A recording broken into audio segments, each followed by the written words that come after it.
ایک جھوٹا صوفی اور بناوٹی ولی کسی بادشاہ کے یہاں مہمان بنا۔ کھانے کا دسترخوان بچھا تو اپنے معمول سے بہت کم کھایا، اور جب نماز پڑھی تو اپنے معمول سے بہت لمبی نماز پڑھی۔ مقصد یہ تھا کہ بادشاہ کی عقیدت بڑھ جائے اور مجھے بزرگ سمجھنے لگے، اور جب گھر آیا تو بھوک سے بڑا بے چین تھا۔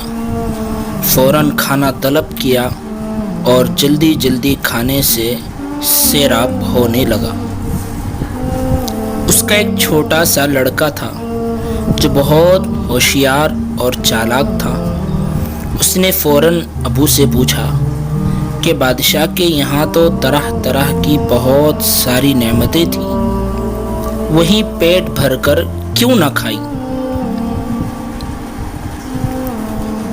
ابو نے کہا وہاں اس لیے کم کھایا تھا تاکہ کم خوری کی صفت کام آئے، یعنی بادشاہ معتقد ہو جائے۔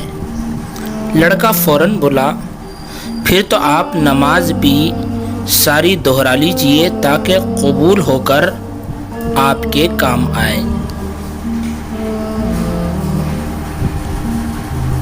کیونکہ وہ نماز ریاکاری کی نماز تھی، کل قیامت کے دن آپ کو ذرا برابر بھی کام نہیں آئے گی۔ شیخ سعدی رحمۃ اللہ علیہ فرماتے ہیں، اے نادان صوفی، تو کبھی منزل پر نہیں پہنچ سکتا، کیونکہ جو راستہ تو نے اختیار کیا ہے وہ راستہ گمراہی کی طرف لے جانے والا ہے، اور تو اس امید میں ہے کہ منزل پر پہنچے گا۔ اپنے عیبوں کو بغل میں چھپا کر پھرنے والا کل قیامت کے دن کچھ بھی نہیں پا سکے گا۔ جو شخص کھوٹے سکے جمع کر رہا ہو، اس کو سوائے شرمندگی کے کیا حاصل ہو سکتا ہے؟ مجھے اپنے عشق میں سم کرنا اے میرے